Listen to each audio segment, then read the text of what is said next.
वृषभ राशि के दोस्तों, आपका हार्दिक स्वागत व अभिनंदन करता हूं। मार्च के महीने में कोई ऐसा बड़ा परिवर्तन तो नहीं होगा। जैसे ज़्यादातर मैं आपको बताता हूं कि ये ग्रह इतनी तारीख को बदलेगा, दूसरा इतनी तारीख को बदलेगा, ऐसा कुछ नहीं है। इस महीने कोई सिर्फ और सिर्फ सूर्य 14 मार्च की शाम को 6:30 बजे राशि परिवर्तन करेंगे। उसके अलावा सब ग्रह जैसे हैं, जिस घर में आपको इस कुंडली के चार्ट में दिखाई दे रहे हैं, जो यहाँ पर डिस्प्ले में लगाया गया है, सब वहीं रहेंगे, एज इट इज़ रहेंगे। ये मैं आपसे कह देना चाहता हूँ। अब विषय उठता है कि ग्रह चाल क्या कहती है। मैं आपसे आग्रह करूंगा, अगर आप हमारे YouTube चैनल पर नए हैं तो चैनल को सब्सक्राइब फॉलो अवश्य करिए, बेल आइकन के बटन को दबाइए ताकि तुरंत सारी इन्फॉर्मेशन आप तक पहुंच सके और आप भी इन वीडियोस के माध्यम से अपने आगे आने वाले कल को संवार पाएं। सबसे पहले कैरियर क्या कहता है।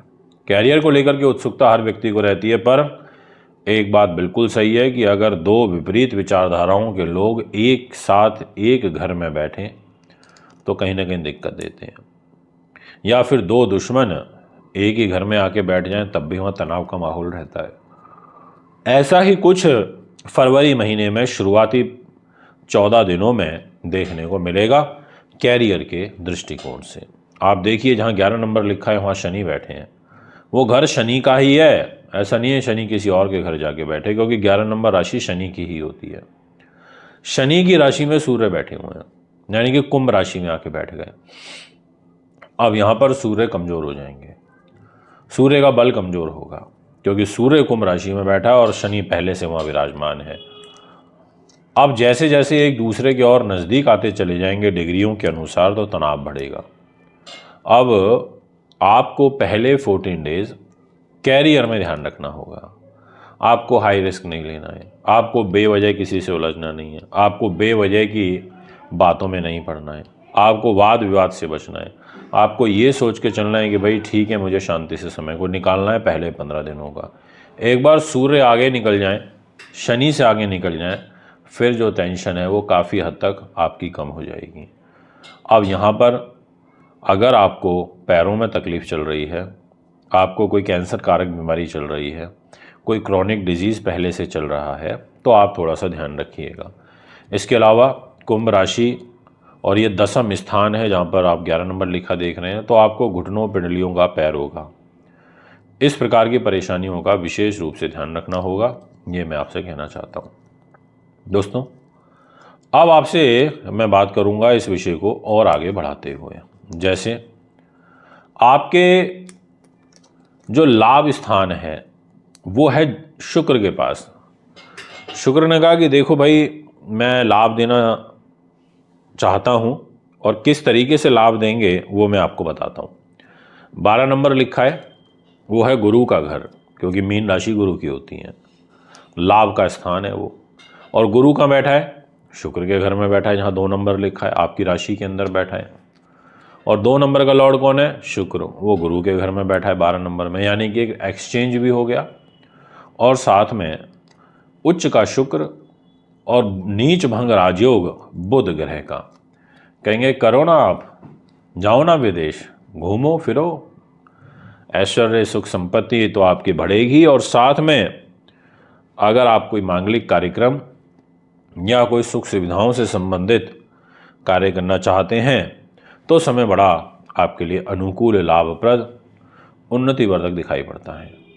इसके अलावा मैं आपसे कहना चाहूँगा कि जो शुक्र महाराज हैं वो आपको ग्लैमर इंडस्ट्री से, वो आपको आर्ट से, अभिनय से, आपको चित्रकारिता से, आपको सौंदर्य प्रसारण से संबंधित कार्य से, सुगंधित कार्यों से संबंधित, अकाउंट से रिलेटेड, आपको लीकर, मदिरा, शराब सेवन, जो इससे रिलेटेड चीज़ें होती हैं, उससे, ऐसी चीज़ों से लाभ प्रदान करने का कार्य करेंगे।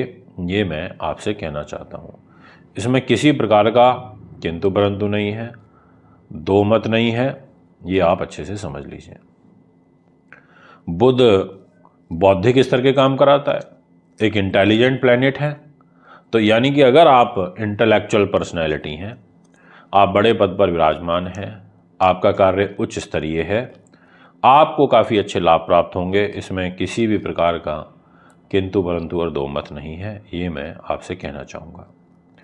मान सम्मान, हर व्यक्ति जीवन में मान सम्मान का भूखा होता है। हर व्यक्ति को रहता है कि भाई मुझे अच्छा लाभ प्राप्त हो, और आपकी वृषभ राशि में गुरु बैठे हैं, यानी कि आपको अच्छा खासा लाभ प्राप्त होगा, आपको अच्छे खासे रिजल्ट प्राप्त होंगे, इसमें कोई किंतु परंतु नहीं है। देवगुरु बृहस्पति वृष राशि में मान सम्मान तो बढ़ाएंगे, नए लोगों से लिंक बनाएंगे। अगर आप लाइजनिंग रिलेटेड वर्क करते हो आपके लिए अच्छा रहेगा। अगर आप ज्योतिष, आध्यात्म, टीचिंग, प्रोफेसर, इंस्टीट्यूशन से रिलेटेड काम करते हो आपके लिए बहुत अच्छा रहेगा। फाइनेंस की भी बात कर लेते हैं। बस एक समस्या है, और वो ये है कि पैसा जो है आपके परिवार के लोगों के ऊपर खर्च होगा। कारण है कि आपके मिथुन राशि में मंगल ग्रह विराजमान है। मंगल ने कहा भैया देखो मैं इधर बैठा हूँ, और इस घर में मंगल का बैठना ये अच्छा नहीं होता। मंगल यहाँ बैठ करके परिवार के साथ कलह कलेश उत्पन्न करेगा, और साथ में धन की स्थिति को थोड़ा गड़बड़ करेगा। और बुध का नीच भंग राजयोग है, बस इसीलिए यहाँ पर मैं आपको बता देता हूँ कि पैसा आपको आता रहेगा, और शुक्र का योग बुध के लिए है। पर मंगल से भी आपको ध्यान तो रखना ही पड़ेगा, क्योंकि मंगल महाराज का हम क्या करें, क्योंकि वो भी तो कुंडली में उतने अनुकूल स्थिति में नहीं नजर आ रहे हैं।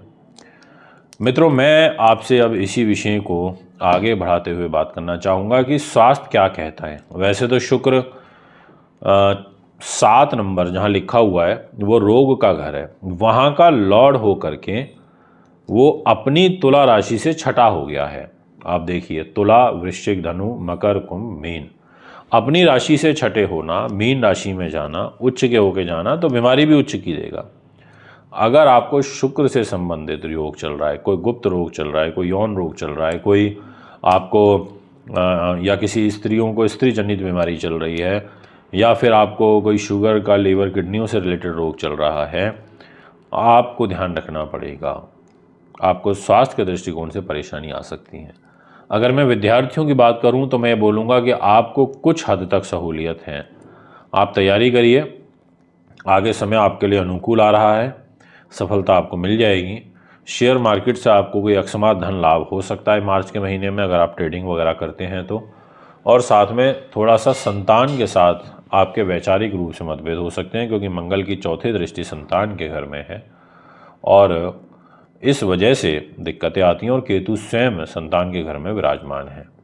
अगर आप प्रॉपर्टी, वाहन, ज़मीन, जायदाद ऐसा कुछ लेना चाहते हैं तो पहले जो 14 डेज़ हैं वो आपके लिए काफ़ी अनुकूल हैं।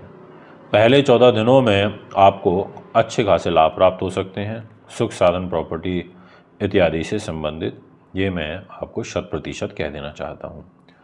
अब मैं आपसे बात करूंगा दाम्पत्य जीवन की। मंगल के पास है, सेकंड हाउस में मंगल चले गए हैं, इसका मतलब कहीं ना कहीं वो मैरिज लाइफ के लिए आपको तनाव तो देंगे, क्योंकि वो शत्रु राशि में गए हैं। मंगल अपनी राशि से अष्टम गए हैं, तो ऐसे में यहाँ पर कलह कलेश थोड़ा बढ़ता है। पर बस एडवांटेज जो आपको मिल रहा है वो जुपिटर का है कि गुरु की सप्तम दृष्टि आपके दाम्पत्य जीवन के घर में आ रही है, तो वो प्रोटेक्ट कर रहे हैं, पर मंगल यहाँ पर बिगाड़ रहा है।